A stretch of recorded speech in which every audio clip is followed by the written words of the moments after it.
really, really, really good team win tonight.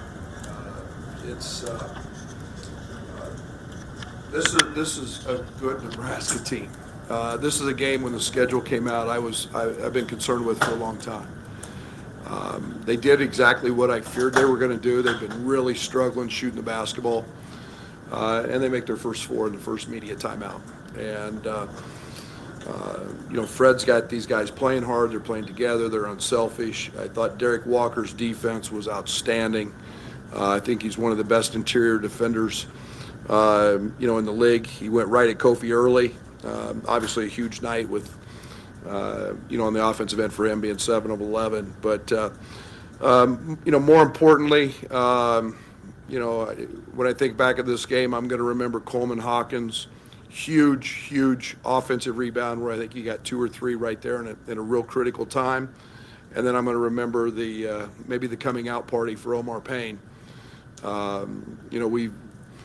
I couldn't be happier for a young man who's worked so hard and stayed with it. And I think he went a 7 or 8 game stretch maybe where he didn't score, but has kept grinding in practice, and he's with Jeff every day.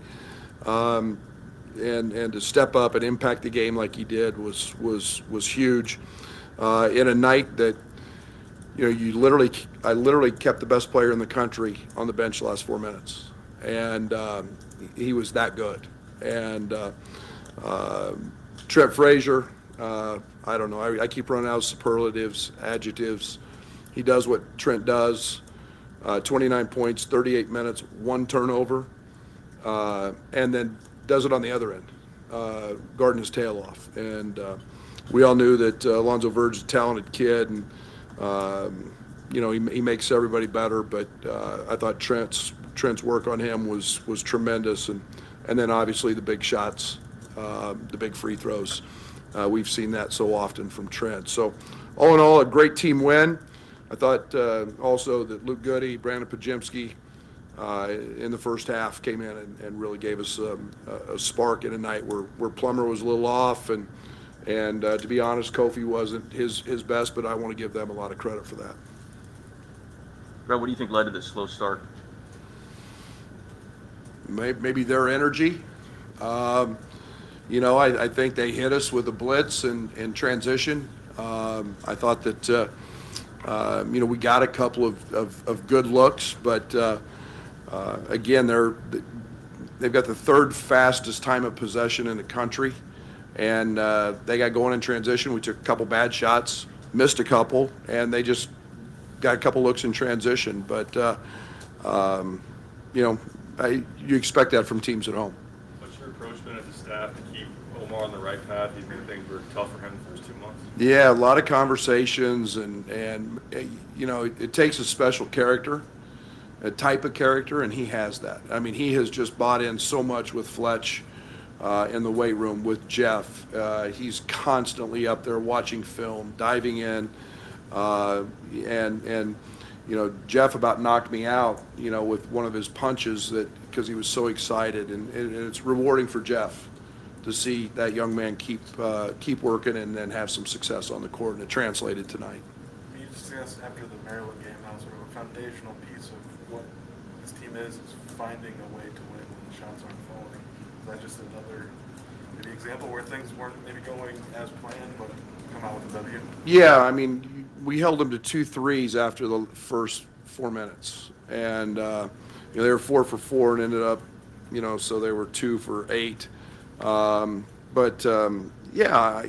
thought we did what we had to do on that end. And again, I thought Luke was huge. Luke had a couple of big plays, busted up a couple opportunities. They're a Verge dominant team tonight, in ball screens, and we weren't going to take his ball, but we did a great job, and that was our goal, was to stay at home, make him finish. We were going to let him shoot 25 shots if he wanted to shoot that many. We didn't want the other guys to get to going at the 3-point line. Brad, we've heard you talk so much about wanting to get old and stay old down the stretch, Trent, Vermonte, Jake, big plays. What's the value of having so much experience or been in situations like this before? It's a wonderful thing. You know, I've been blessed in my career to win some games, and usually it's those guys that do it. They've got a special freshman. Bryce is special, but you know, for the most part, you don't win big games with freshmen. You win with veterans who don't panic and play in the moment, and we've got a couple of those, and they continue to do that for us. You had an unexpected bit of coaching when Andre Carrella got involved. What did you think of his defensive Trent's free throw? No, I mean, he just got, you know, he saw something that one of their players was doing. He didn't like it, said something, and so no big deal. Do you think that, I mean, obviously those guys have been around for a while, but what do you think has turned for you guys that you went from kind of this young team to now just maybe that mental veteran mindset? I mean, I know it's been a couple of years.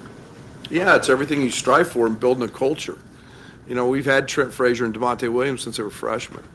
You know, we're not a one-and-done program. That isn't us. You know, we're a development program. We recruit to that piece. You know, we've signed 3 freshmen in this class. And then it's then getting your program to a point where you do have upperclassmen.